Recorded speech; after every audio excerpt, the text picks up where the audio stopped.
সম্মানিত সাংবাদিকবৃন্দ, সম্মেলন একটি দলীয় ও গঠনতান্ত্রিক প্রক্রিয়া। সম্মেলনে পরবর্তী 2 বছরের জন্য কাউন্সিলরদের মতামত সমর্থনের ভিত্তিতে নেতৃত্ব নির্বাচিত করা হয়।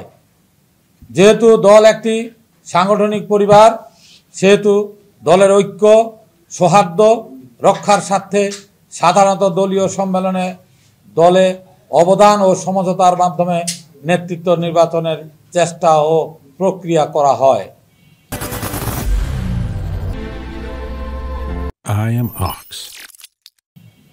এরপর কোনো কারণে সমঝোতা ব্যর্থ হলে সরাসরি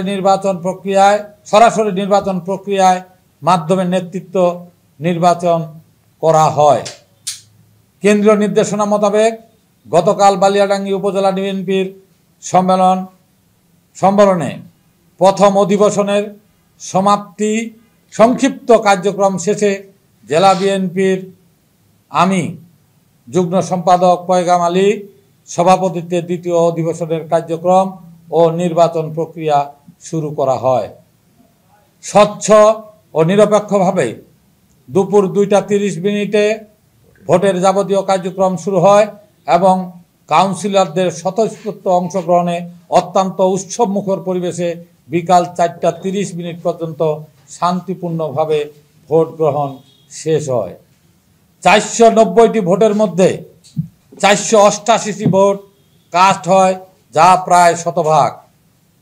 ভোট গ্রহণ শেষে যথারীতি সমীরউদ্দিন স্মৃতি ডিগ্রি কলেজের 3য় তলায় একটি কক্ষে প্রার্থী এবং পুলিং এজেন্টদের উপস্থিতিতে ভোট গণনা শুরু হয়। প্রাথমিক পর্যায়ে গণনায় সভাপতি পদে অ্যাডভোকেট সৈয়দ আলম ছাতা মার্কা 241টি ভোট এবং আবু হায়াত নুরুন্নবীর চেয়ার মার্কা 242টি ভোট পাওয়া যায়। উল্লেখ্য যে গণনাকালে 4টি বাতিল ভোট এবং 1টি ভোট চশমা মার্কার প্রার্থীর পাওয়া যায়। নির্বাচন কমিশন কর্তৃক দায়িত্বরত নেতৃবৃন্দ পুনরায় পুঙ্খানুপুঙ্খভাবে যাচাইকালে বাতিলকৃত 4টি ভোট হতে 1টি ভোট ছাতা মার্কার পক্ষে গৃহীত হয় এবং সর্বশেষ ছাতা মার্কা ও চেয়ার মার্কার সমান সংখ্যক 242 ভোট গণনা পাওয়া যায়। গণনাকালে উভয় প্রার্থীর এজেন্টগণ কোনরূপ আপত্তি করেন নাই। পরবর্তীতে নির্বাচনে দায়িত্বরত নেতৃবৃন্দ অন্যান্য 2টি পদের ভোট গণনা সুষ্ঠুভাবে সম্পন্ন করেন। প্রিয় সাংবাদিকবৃন্দ, নিয়মমাফিক নির্বাচন কমিশনের আহ্বায়ক সদস্য ও সম্মেলনের প্রধান অতিথি সহ অন্যান্য অতিথিবৃন্দের পরবর্তী সিদ্ধান্ত ফলাফল ঘোষণার জন্য অপেক্ষা করা হয়, কিন্তু দুঃখজনক কোনো কিছু বুঝে ওঠার আগেই ছাতা মার্কার প্রার্থী অ্যাডভোকেট সৈয়দ আলম এবং সাধারণ সম্পাদক প্রার্থী ডাক্তার টি.এম. মাহবুবুর রহমানের নেতৃত্বে তাদের উচ্ছৃঙ্খল সমর্থকগণ গণনা কক্ষে প্রবেশ করে এবং ব্যালট পেপার, নির্বাচনী কাগজপত্রের ব্যাগ ছিনতাইয়ের নেওয়ার চেষ্টা করেন এবং স্বাক্ষরবিহীন খসড়া ফলাফল শিট ছিনিয়ে নেন। এক পর্যায়ে তারা চূড়ান্ত ফলাফলের শিটের তাদের পক্ষে ফলাফল স্বাক্ষর করে ঘোষণা দেওয়ার জন্য নির্বাচনের দায়িত্বরত নেতৃবৃন্দকে চাপ সৃষ্টি করেন এবং অকথ্য ভাষায় গালিগালাজ করেন, লাঞ্ছিত সহ মেরে ফেলার হুমকি ধামকি দেন। তাৎক্ষণিকভাবে উপজেলা প্রশাসন এবং পুলিশ সেনাবাহিনী সদস্যগণ ঘটনাস্থলে এসে পরিস্থিতি নিয়ন্ত্রণের চেষ্টা করে, কিন্তু প্রার্থী অ্যাডভোকেট সৈয়দ আলম এবং সাধারণ সম্পাদক প্রার্থী টি.এম. মাহবুবুর রহমান সহ তাদের সমর্থকগণ দায়িত্বরত নেতৃবৃন্দকে গণনা কক্ষে প্রায় 4 ঘন্টা অবরুদ্ধ করে রাখেন।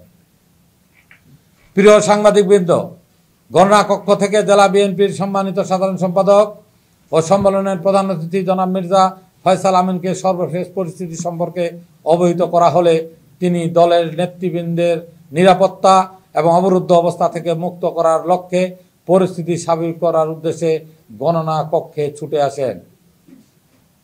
তিনি সার্বিক পরিস্থিতি বিবেচনা করে ও শৃঙ্খলা ফিরিয়ে আনার লক্ষ্যে কৌশলে করে নেতৃবৃন্দকে মুক্ত করে আনেন।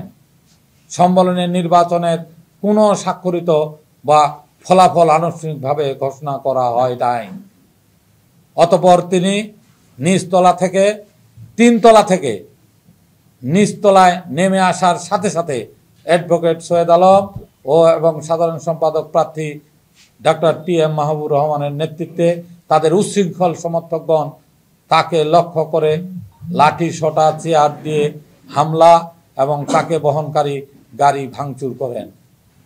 এক পর্যায়ে জেলা থেকে আগত অঙ্গ ও সহযোগী সংগঠনের নেতৃবর্গ তাকে রক্ষা করে আপ্রাণ চেষ্টা করে এবং তারাও আহত হন।